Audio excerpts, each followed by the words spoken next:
Kuna story moja nilisha kusoma ya dada mmoja anaitwa Deb Makomba ambaye alikuwa na ndoto ya kuwa mwandishi wa vitabu, na baada ya kuolewa mume wake akamwambia hawezi hiyo kazi, hakuwa anamuona kama anaweza kufanikiwa kwenye ile eneo.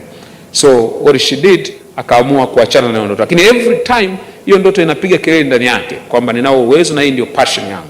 Siku moja usiku akiwa wamelala na mume wake akaanza kulia usiku. Alianza kulia, mume wake alipomuuliza akasema, nalia kwa sababu naona umri wangu unakwenda, alafu ndoto yangu haijakamilika na naona kama vile naenda kuipoteza. Mwanzo akamuuliza ndoto gani? Akasema nataka kuwa mwandishi wa vitabu. Akamwambia nishakwambia you cannot do that, chagua kitu kingine nitakusupport. Akasema naomba unipe hata 1 year nijaribu, nikishindwa it's okay. Kwa hiyo mume wake kwa kejeli tu akamwambia jaribu, lakini najua utafeli.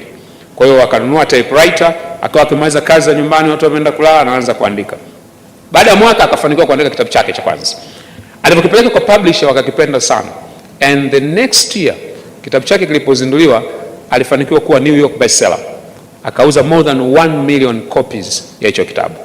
Baada ya miaka 5 alifanikiwa kurelease vitabu 5 ambavyo vilichezewa movie ya hivyo vitabu, kiasi ambacho alikuwa anaingiza pesa nyingi mpaka akamwambia mume wake, unaweza kustaafu sasa, naweza kukulipa pesa yote ambayo unaitaka kupitia hela anazoingiza kwenye movie na vitabu.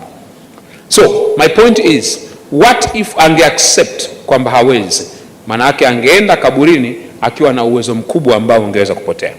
Ndio maana Dr. Miles Monroe aliyosema sehemu tajiri zaidi duniani sio kwenye visima vya mafuta vya Saudi Arabia, wala sio kwenye machimbo ya almasi ya Afrika Kusini au hapa Tanzania, wala sio kwenye mbuga za wanyama.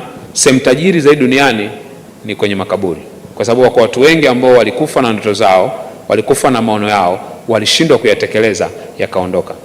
Passion yangu na call yangu kwa kila mmoja hapa ni kwamba wewe usiwe sehemu ya watu ambao wataenda kuongeza utajiri kule. Hakikisha na jiamulie, you package yourself for success, kiwango ambacho by the time unaondoka hapa duniani useme kwamba I have accomplished all my dreams and I've lived my mission on earth.